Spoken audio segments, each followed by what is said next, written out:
Esiet sveicināti jaunākajā BūtLV video. Šodien apskatīsim budžeta klases planšetu telefonu Nokia izpildījumā. Nokia Lumia 1320. Ierīces aizmugurē novietota 5 megapikseli fotokamera, virs tās atrodama LED zips puldze. Labajā sānā ir gan skaļuma regulēšanas, gan displeja bloķēšanas, atbloķēšanas, ierīces ieslēgšanas, izslēgšanas taustiņš, kā arī kameras taustiņš. Skārienjutīgie vadības taustiņi novietot, kā jau ierasts ierīces priekšpusē zem displeja. Ierīces apakšējā malā varam atrast micro USB pieslēgvietu, savukārt augšējā malā novietot mikrofona austiņu pieslēgvieta. Šai ierīcei ir noņemams aizmugurējais panelis.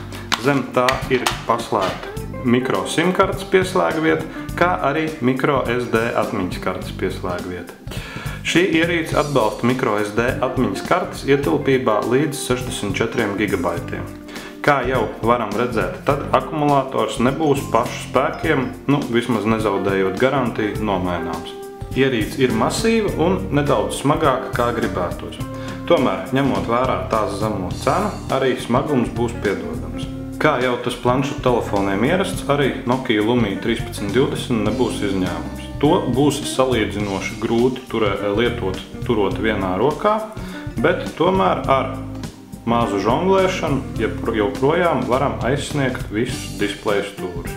Jāpiemina gan, ka šāda žonglēšana var novest pie ierīces izkrišanas no rokām, kas displejam var būt arī letāli. Nokia šo ierīci ir aprīkojuši ar 6 colu displeju, kas arī ļauj ierīcei ierindoties planšetu telefonu kategorijā. Displejs nodrošina 1280 x 720 pikseli izšķirtspēju, kas priekš šāda izmēra displeja varētu šķist pārāk maz, tomēr pēc vairāku dienu ikdienas lietošanas nekādas sūdzības pret pikseļu blīvumu neradās. Ja runājam par attēlotajām krāsām, tad ar baltajām krāsām viss ir labi, tomēr brīžiem melnās krāsas šķiet vairāk tā kā pelēcīgas, nevis precīzi melnas. Par saules gaismu, tad šajā displejā attēlotā informācija arī spilgtā saules gaismā būs ļoti labi saskatāma. Ja runājam par ierīces pārējiem tehniskajiem parametriem, tad tie nebūs pārsteidzoši, bet gan budžeta klases ierīcei atbilstoši. Šo vietālruni darbina Qualcomm Snapdragon S4 1,7 GHz procesors, kurš ir 2 kodola procesors. Operatīvās atmiņas apjoms ir 1 GB. Savukārt iebūvētās atmiņas apjoms ir 8 GB, kas arī ir viens no šīs ierīces lielākajiem mīnusiem. Ņemot vērā, ka šajā atmiņā ir arī instalēta Windows Phone operētāja sistēma, tad reāli lietotājiem pieejamās atmiņas apjoms ir aptuveni 4,5 GB. Tomēr, kā jau minēts, varam to papildināt ar micro SD atmiņas kartēm ietilpībā līdz pat 64 GB. Kā jau minēju, tad tehniskie parametri nav pārsteidzoši, tomēr, ņemot vērā Windows Phone ekosistēmu un arī tieši paša ražotāja Nokia, kas spēj ražot ļoti konkurētspējīgas budžeta klases ierīces, principā šis vietālrunis darbojas ļoti raiti un patīkami. Godīgi sakot, to pat būtu grūti salīdzināt ar līdzīgas kategorijas, līdzīgas cenas ierīcēm Android ekosistēmā. Kā jau minēju, tad tehniskie parametri vismaz uz papīra neliks sajūsmā aplaudēt un laust krāslus. Tomēr, kā jau tas Windows Phone ekosistēmas ierīcēm un īpaši Nokia ražojumiem ierasts, tad ierīce ir ļoti labi nostrādāta no augstas kvalitātes materiāliem. Principā, turot to rokā, nešķiet, ka tā varētu būt budžeta klases ierīce. Tāpat arī Windows Phone operētāja sistēma darbojās ļoti raiti, pat uz netiem jaudīgākajiem dzelžiem, un arī paspēlējot dažādas spēlītes un veicot citus resursu ietilpīgākus uzdevumus, nekādas sūdzības par ierīces ātrdarbību neradās. Vietālrunis ir aprīkots ar 3400 mAh akumulātoru, kuru vismaz man pie saprātīgas lietošanas, kā primāro tālruni, neizdevās pilnībā izlādēt vienas dienas laikā.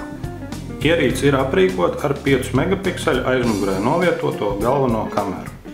Tā spēja uzņemt apmierinošas kvalitātes attēlus, principā tie ir precīzi tādi, kādus varētu sagaidīt no šādas cenu klases vietālruņa, kurš aprīkots ar 5 megapikseli kameru, attiecīgi galvenais uzsvars nav likts uz kameru. Brīžiem gan attēliem ir problēmas ar baltā balansu, taču, kā jau minēju, priekš šādas cenas tas ir pilnībā piedodami. Tāpat arī kamera spēja uzņemt 1080p jeb Full HD izšķirtspējas video. Runājot par video, tie gan ir nedaudz kvalitatīvāki, kā mēs varētu sagaidīt.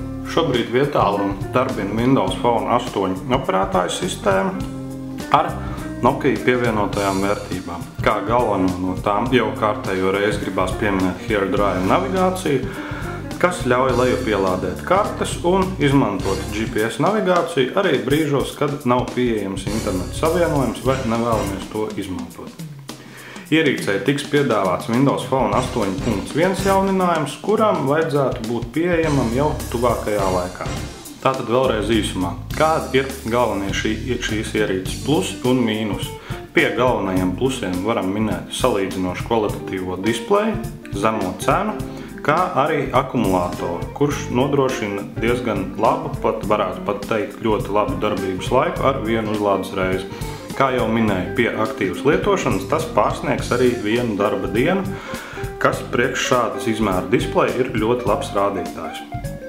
Savukārt, kā galveno mīnusu, varam minēt iebūvētās atmiņas apjomu, kas ir 8 GB un, kā jau iepriekš norādīju, reāli lietotājiem pieejami ir aptuveni 4,5 GB.